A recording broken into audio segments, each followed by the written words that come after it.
Bonjour ma belle, j'espère que tu te portes bien. Je me porte à merveille. Aujourd'hui, nous allons apprendre à prendre des décisions comme Rebecca. La femme qui réussit sa destinée est une femme qui sait prendre des décisions. Et je ne te parle pas des petites décisions. Est-ce que je mange du poulet ou du poisson aujourd'hui? Non, ma belle. Aujourd'hui, je te parle des décisions capitales, cardinales. Les décisions qui changent le cours de ta propre vie et la vie des personnes de ton monde. Donc, les décisions capitales. Et ces femmes qui prennent ce genre de décisions sont des femmes visionnaires. Ce sont des femmes qui ont des objectifs dans la vie. Parce que parfois, on a jeté l'éponge devant des décisions capitales, devant des opportunités capitales, parce qu'on n'a pas une vision. Parce que si tu n'as pas de vision, tu n'auras pas le discernement pour comprendre que ce moment de ma vie est capital et il ressemble à quelque chose qui va me conduire vers ma destinée. Les décisions capitales. Rebecca. Rebecca est une jeune fille. Dans un pays très lointain, elle a existé. Rebecca vit avec ses parents, elle vit avec son frère. Le tram-tram quotidien. Rebecca est très serviable, elle est très posée et très douce, elle est même très généreuse. Et ce jour-là, Rebecca devait aller puiser de l'eau à la fontaine. Elle va à la fontaine et pendant qu'elle fait son truc, elle ne sait pas qu'elle est observée. Et elle est observée par qui? Par son destin. Elle est observée par quelqu'un, un sage qui est là, qui observe les filles. Pourquoi est-ce qu'il les observe? Parce qu'il vient de loin. Un grand homme l'a envoyé chercher une jeune femme, une fille, une épouse potentielle pour son fils. Donc, il est là pour chercher une femme pour un prince. Il observe. À un moment donné, comme il l'a fait sûrement avec les autres jeunes filles, il va vers Rebecca. Et il s'est donné des prérequis. Il s'est dit, la femme qui ferait ceci, ceci et cela, c'est celle-là que je vais choisir. Et il arrive donc vers Rebecca et Rebecca fait exactement ce qu'il a intentionnellement décidé de voir chez cette femme parce que cela revêtait aussi certaines caractéristiques d'une femme épousable. Rebecca fait exactement cela. Ils ont une bonne conversation. Rebecca décide de l'amener chez ses parents. Mais elle ne sait pas encore les décisions qu'on prend. Elle ne sait pas encore pourquoi il est là. Ce n'est que quand ils arrivent chez eux qu'ils s'installent, les parents l'accueillent bien et c'est là qu'ils déballent tout.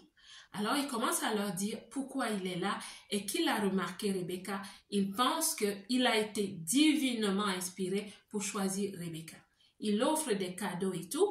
Et la famille lui propose de passer la nuit. Il passe la nuit et le lendemain matin, pendant qu'ils sont en train de causer, de déjeuner et tout, il leur dit, je dois partir parce que mon Seigneur m'attend. Donc le grand homme, le père du prince, l'attend.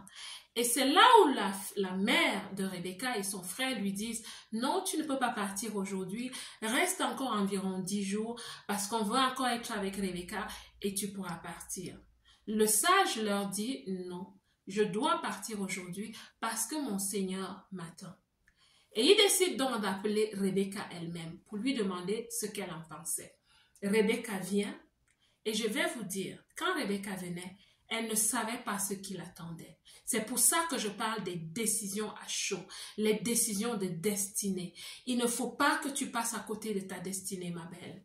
Il y a des moments dans la vie où ton destin t'appelle. Et il ne vient pas toujours comme tu vas penser. Il ne vient pas toujours de façon tracée, systémique, organisée, pas du tout. C'est quelqu'un que tu rencontres la veille et le lendemain, tu dois déjà prendre cette décision. Et quand Rebecca arrive, on lui demande, qu'est-ce que tu en penses? Rebecca dit, je pars avec lui. La femme de destinée. La femme qui sait faire l'équilibre entre l'émotionnel et le rationnel. La femme qui a compris qu'il y a des moments dans la vie où je dois prendre cette décision. La femme qui analyse très vite. Elle a une capacité analytique très rapide parce qu'elle comprend que quand je vais avec lui, je vais leur créer une belle famille et ce sera une plus grande famille. Si je restais ici à faire moi, maman, papa, mon frère, ça ne m'amène nulle part. La femme qui a compris que quand tu rates un moment de ta destinée, quand tu omets de prendre cette décision, demain ne sera plus pareil.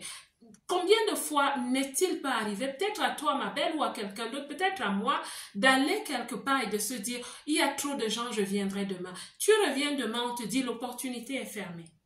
Tu reviens demain, on te dit, oui, il y a encore cette opportunité, mais elle n'a plus les mêmes paramètres que hier. Parce que hier, ceux qui étaient là ont bénéficié de quelque chose de différent. Et tu vas regretter. Prendre des décisions capitales quand il faut le faire. La capacité d'avoir le discernement, de prendre la bonne décision quand il faut. Peut-être je parle à des personnes qui sont en ce moment en train de vouloir prendre une décision. N'hésite pas. Tu as une vision, ça ressemble à cela. Je sais que tu as peur, je sais que tu hésites, je sais qu'il y a du risque, mais je t'assure, si tu penses que tu dois prendre cette décision, prends cette décision. On parle aussi de décision herculienne. C'est une expression. Et elle part aussi d'une histoire de quelqu'un, de la mythologie, de quelqu'un de grand qui a existé, quelqu'un de physiquement très fort, paraît-il, Hercule. Hercule s'est retrouvé devant une situation où il devait faire un choix entre deux femmes. Il y a une femme qui lui promettait la luxure, l'aisance, la joie, voilà, vous voyez un peu ce que je veux dire. Et d'un autre côté, une femme qui paraissait un peu stricte, qui lui promettait, qui lui disait, tu auras une belle vie, tu auras la grandeur, tu seras un héros, ça te prendra des sacrifices, nous allons avancer ensemble, mais tu seras cette personne de valeur. Si c'était toi, qu'est-ce que tu aurais fait? Les choix herculéens de la vie, où tu te dis, qu'est-ce que je fais en ce moment? Ma belle, choisis toujours la vertu. Je t'envoie une énergie de courage, de tempérance. Je t'envoie une énergie de valeur. Sois une femme de valeur, sois valeureuse. Sois une femme, franchement, qui prend la décision de choisir l'excellent. L'excellent, ce n'est pas la blague. Et tu verras, tu vas perdre peut-être des gens sur le passage. Des gens qui vont dire, elle est trop stricte, elle est trop dure, elle est trop rigoureuse. Mais ma belle, c'est ça qui va te forger un destin de rêve. C'est ça qui va t'aider à faire ces choses que tu rêves faire. Tes rêves doivent devenir réalité. Et pour que tes rêves deviennent réalité, il faut que tu mettes du tien. Il faut que tu aies la capacité de prendre ces décisions herculiennes. Les décisions de Rebecca. Ma belle, je te souhaite d'être Rebecca, la Rebecca de ta génération, la Rebecca qui prend ses décisions fortes, la Rebecca qui crée de grandes choses dans sa vie et pour la vie des autres. Sois une Rebecca. La belle diaspora, j'espère que cette vidéo va parler à une personne. Que Dieu te bénisse et moi, je vous aime.